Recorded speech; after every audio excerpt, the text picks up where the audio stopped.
സ്ത്രീകളെ ശിക്ഷിക്കാനുള്ള ഏറ്റവും നല്ല വഴിയായിരുന്നു ഇത്. ആദ്യം അവരുടെ വസ്ത്രങ്ങൾ അഴിച്ചുമാറ്റും. ശേഷം ഐസ് വളരെ താഴ്ന്ന താപനിലയിൽ വയ്ക്കും. അതിനുശേഷം സ്ത്രീയെ ഒരു മരപ്പെട്ടിക്കുള്ളിൽ കിടത്തി ഐസ് കഷണങ്ങൾ അവളുടെ ശരീരത്തിലേക്കിടും.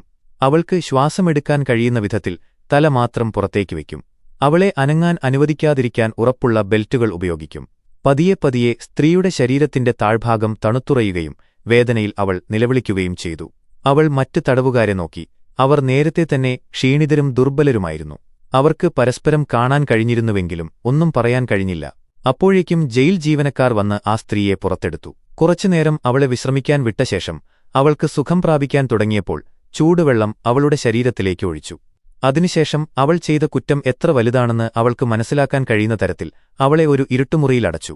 ആദ്യത്തെ ആഴ്ചയിൽ സ്ത്രീക്ക് സൂര്യപ്രകാശം കാണാൻ കഴിയുന്ന തരത്തിൽ വെന്റിലേറ്റർ തുറന്നിട്ടിരുന്നു. എന്നാൽ 8-ാം ദിവസം അതടച്ചു. അവൾ പതുക്കെ മുറിക്കുള്ളിൽ ശ്വാസം മുട്ടി. ഒരു ചെറിയ ദ്വാരത്തിലൂടെയാണ് ഭക്ഷണം നൽകിയിരുന്നത്. അത് അത്രയ്ക്ക് കഠിനമായതിനാൽ കഴിക്കാൻ ബുദ്ധിമുട്ടായിരുന്നു. കുറച്ച് സമയത്തിനുശേഷം ഭക്ഷണം നൽകുന്നതും നിർത്തി.